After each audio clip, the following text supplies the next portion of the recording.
Hello class, so today I'm going to be telling you about the gaming and its effects.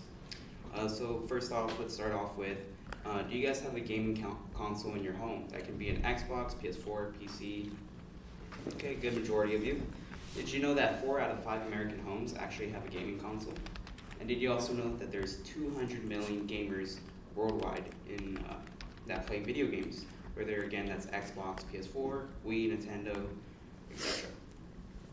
So a lot of people see gaming as a bad thing. I also want to know, do you guys kind of see gaming as not very beneficial, but more of like kind of takes away like your development and all that? If you do, can you please raise your hand?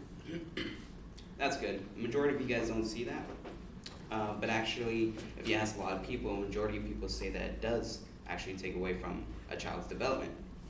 I'm going to be teaching you guys why gaming has actually can better your response time. It can also benefit you with your living conditions, how it can improve it, and then also the addiction, how it can make you get addicted. Okay.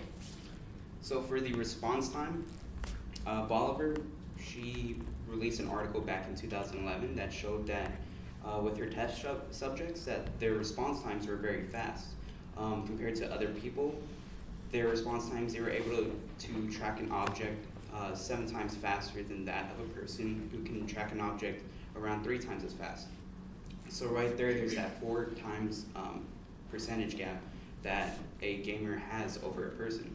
She also saw that for the eye vision, that gamers actually have a better eyesight. So they were actually able to see different tones of gray, whether that was a lighter gray, a darker gray, all those kind of grays, they were able to see them. So if they were ever driving in like fog, they can actually tell the difference. Also, Gorman, he released a recent article back in 2018. This was in January. He had the same results with his test subjects, and he did the study on 1,000 students. And he saw that, again, not only did they have better response times, but their cognitive functions and abilities were way advanced and more improved than that of non-gamers.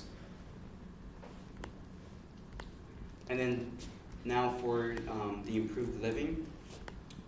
So Bolton, back in 2016, he also released another article saying about good effects of gaming.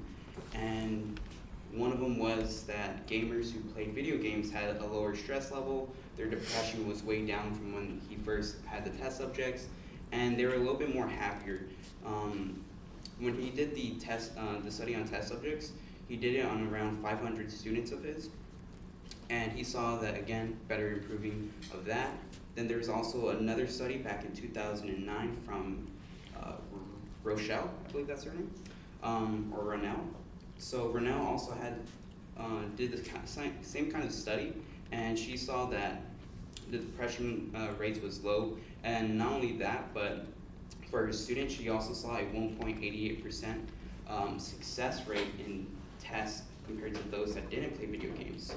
And she also saw that those kids were more socializable, so basically they were able to talk to people, bettering their social life, and all the little itty-bitty gritty stuff in between. And then again, yeah, so decreased depression, increased creativity. Oh, that also reminds me, for Bolton, his study actually showed that the alpha brainwaves actually increased in a lot of his test subjects, and basically what that does is makes the brain more creative, and again, also less depressed. So that actually helped a lot of them out, and he saw that in about 80% of his test subjects.